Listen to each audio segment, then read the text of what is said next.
আসসালামু আলাইকুম। আমি ডাক্তার মাহবুব মাল হোমিও হিলিং সেন্টারের পক্ষ থেকে আপনাদের সকলকে জানাচ্ছি শুভেচ্ছা ও অভিনন্দন। আজ যেটা শেয়ার করব আপনাদের সাথে সেটা হলো জন্ডিস।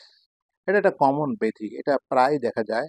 গলিতে, গলিতে প্রায় মানুষের এই রোগটা বেশিরভাগ হয়ে থাকে।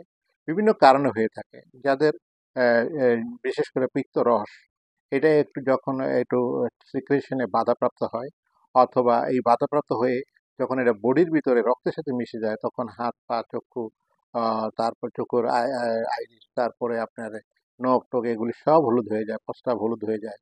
হ্যাঁ? তখনই আমরা ধরতে পারি জন্ডিস।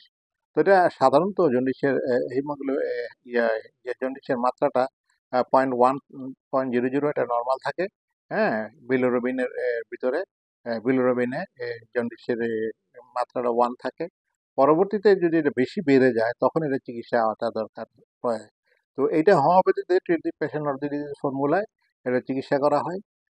যদিও কিছু, কিছু ডাক্তার আমাদের বন্ধু ডাক্তার হোমিওপ্যাথিতে ফিক্সড একটা মেডিসিন আছে ওটা দিয়ে ব্যবহার করে থাকেন, ওটা দিয়েও সেরে যায়। তাছাড়া তার ধাতুগত মানে কনস্টিটিউশনাল মেডিসিন যদি আমরা ব্যবহার করি তখন দেখা যায় এটি জন্ডিসটা সেরে যায়। জন্ডিস 100% সম্পূর্ণ সেরে যায়। তবে একটু কথা থেকে যায়, বাচ্চাদেরও একটু জন্ডিস হয়ে যায়। বাচ্চার জন্মের কিছুদিন পরে একটা জন্ডিস দেখা যায় যেটাকে নিওনেটাল জন্ডিস বলে। এটাও হোমিওপ্যাথিতে অল্প ওষুধেই সেরে যায়। অনেকে এটা এই যে ফটোথেরাপি দিয়ে চিকিৎসা করে থাকেন অ্যালোপ্যাথি মতে। আমাদের হোমিওপ্যাথি ফটোথেরাপির কোনো প্রয়োজন পড়ে না। তো এই কথা বলে শেষ করলাম। ধন্যবাদ সকলকে।